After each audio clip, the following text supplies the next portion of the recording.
Hello everyone, welcome to my channel Anuradha 5814. నేనైతే ఈరోజు నా రొటీన్ లైఫ్ని అయితే చూపించబోతున్నా. నా రొటీన్ లైఫ్ చూపిస్తూ మీకు ఒక స్మాల్ స్టోరీ అయితే ఎక్స్ప్లెయిన్ చేస్తున్నా. స్టోరీలోకి వెళ్దామా? మరి ఒక గ్రామం అయితే ఉంది. ఆ గ్రామం అయితే చాలా పరిశుభ్రంగా ఉంటాయి. అక్కడ ఉన్న వారి ఇల్లు అన్నీ కూడా చాలా పరిశుభ్రంగా ఉంటాయి. ఆ గ్రామంలోనే ఒక ఇల్లు ఉంది. అది ఆ ఊరి చివరిగా ఉంటుంది. ఆ ఇంట్లో అయితే భార్యాభర్తలు నివసిస్తున్నారు. భర్త ఏమో వ్యవసాయం పని చేస్తూ ఉంటారు, భార్య ఏమో ఇంట్లోనే ఉంటుంది. భర్త పొలంలో పనికని పొలంకి వెళ్తాడు. పొలం పని కంప్లీట్ చేసుకొని ఇంటికి వస్తాడు. ఇంతలో ఇంటి వాతావరణం చూసేసరికి ఇల్లంతా చాలా గలీజ్గా ఉంటుంది. ఎక్కడ వస్తువులు అక్కడే ఉంటాయి. ఇంటి ముందు చెత్త ఉంటుంది, తోమాల్సిన అంట్లు ఉంటాయి, ఉతకాల్సిన బట్టలు ఉంటాయి. ఇల్లు మొత్తం చండాలంగా ఉంటుంది. భార్యను చూస్తే భార్య నిద్రపోతూ ఉంటుంది. ఈ భార్య పేరు లక్ష్మి. లక్ష్మి ఇంకా లెగలేదా? ఇంటి పనులన్నీ అలాగే ఉన్నాయి, ఏమీ చేయలేదు, నాకు అన్నం పెట్టవా అనంటే బద్ధకంగా లెగిసి, ఏమండి నేనైతే ఈరోజు అన్నం వండలేదండి, నాకు చాలా బద్ధకంగా నిద్ర వస్తుంది, ఒళ్ళు అలసినట్టు ఉంటుంది అని చెప్పింది. రాత్రి అన్నం ఉంది కదా, తినేయండి, మీరు పొలం వెళ్ళి వచ్చేసరికి నేను అన్నం కూర వేడివేడిగా వండి పెడతాను అని చెప్తుంది. సరే అని భర్త ఆ రాత్రి అన్నమే తిని పొలానికి మళ్ళీ పనికని బయలుదేరాడు. పొలం పనులు ముగించుకొని భర్త మళ్ళీ ఇంటికి బయలుదేరి ఇంటికి వచ్చాడు. యథావిధిగా మళ్ళీ ఇల్లు అయితే అలాగే చండాలంగా ఉంది. భార్య నిద్రపోతూ ఉంది. లక్ష్మి లెగవేంది, ఇంకా పడుకొనే ఉన్నావా, అన్నం ఉండేవా అంటే, లేదండి, చాలా నీరసంగా ఉంది, నేను ఉండలేకపోతున్నానండి, మీరే వండుకోండి అని చెప్తుంది. భర్త సరే అని ఆలోచించి తను వంట చేసి తను తిని తన భార్యకు పెట్టాడు. భార్య ప్రవర్తన రోజు ఇలాగే ఉంటుంది. అసలు పని చేయట్లేదు, సోమరిపోతుతనంగా నిద్రపోతుంది, అలాగే టీవీ చూడటానికి అలవాటు పడింది. భర్తకు లక్ష్మిని చూస్తే చాలా కోపం వస్తుంది. ఈమెకు ఎంత చెప్పినా మారట్లేదు, ఎలా మారుతుందా అని ఆలోచనలో పడ్డాడు. అలా ఆలోచించుకుంటూ పొలం పనికైతే బయలుదేరాడు. లక్ష్మి అయితే యథావిధిగా మళ్ళీ నిద్రపోవటం మొదలుపెట్టింది. పొలం పని చేసి ఇంట్లో పని చేసి భర్తకైతే చాలా నీరసం వస్తుంది. లక్ష్మిని చూస్తే చాలా కోపం వస్తుంది. ఈమె ఎలా చెప్తే మారుతుందో కూడా భర్తకైతే అస్సలు అర్థం కావట్లేదు. ఆమె పడుకోవటం, టీవీ చూడటం సరిపోతుంది. భర్త పొలం నుండి ఇంటికి వచ్చేసరికి మళ్ళీ టీవీ చూస్తాం మొదలుపెట్టింది.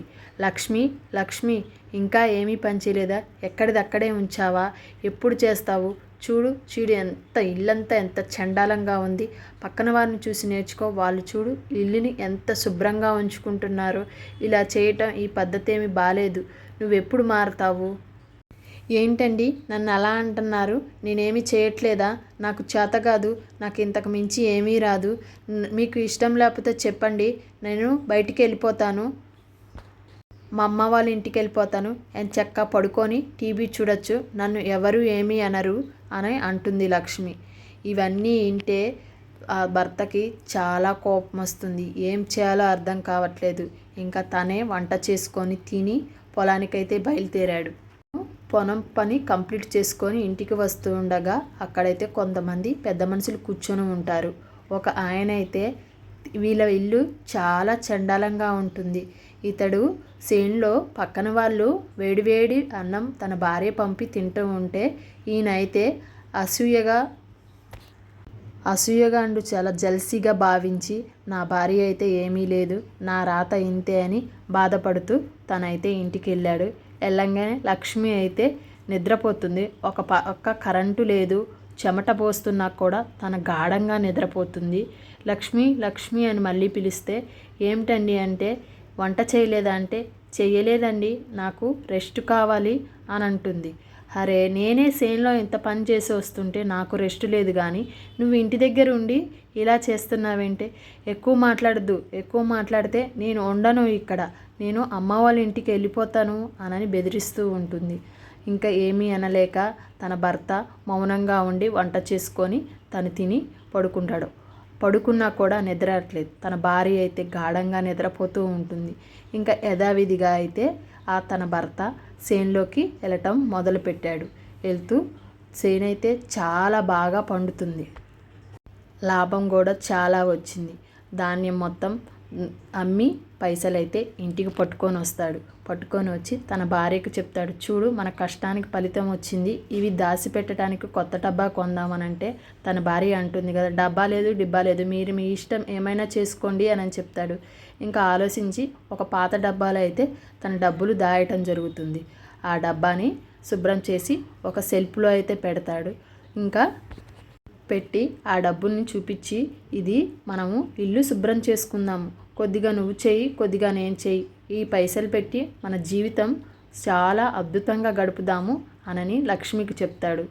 ఏమో ఏదైనా చేసుకోండి మీ ఇష్టం, నాకు సీరియల్ వస్తుంది నేను చూడాలి, నన్ను డిస్టర్బ్ చేయకండి అని చెప్తాడు. అదేంటి లక్ష్మి అలా మాట్లాడుతున్నావు, మన జీవితమే కదా అనని చెప్తాడు. ఎంత చెప్పినా తన మాట తనదే, తను మారదు. అలా ఉండగా ఆమె నిద్రపోతూ ఉండగా ఆ ఇంట్లో దొంగలు పడి ఆ డబ్బులైతే మొత్తం దొంగలించిపోతారు. ఆ భర్త చూసి ఆమెను అరుస్తాడు. అరిసి నలుగురు కూడా ఆమెను తిడతారు. నువ్వు సోమరితనంగా ఉంటావు, నువ్వు పని చేయవు, అందుకే మీ పైసలు పోయాయి అని చెప్తారు. ఆమె అప్పుడు చాలా ఆలోచించి నా నిర్లక్ష్యం వల్లే ఈ పైసలన్నీ పోయాయని చాలా దిగులు చెంది కొద్ది రోజులకైతే తను మారటం జరుగుతుంది. తన ఇల్లుని శుభ్రం చేసుకుంటుంది. తన భర్తకి సహాయంగా ఉంటుంది. తన భర్త చాలా సంతోషపడతారు. లక్ష్మి అని పేరు ఉండటమే కాదు, మన ఇంట్లో కూడా లక్ష్మి నించోండేలాగా చూసుకోవాలి. ఇంటి వాతావరణాన్ని ఉన్న దాంట్లోనే శుభ్రం చేసుకోవాలి. ఉన్న దాంట్లోనే మనము మన ఇంటిని శుభ్రంగా ఉంచుకోవాలి. నచ్చితే లైక్ చేయండి, సబ్స్క్రైబ్ చేసుకోండి. మరొక వీడియోతో రేపు కలుస్తాను.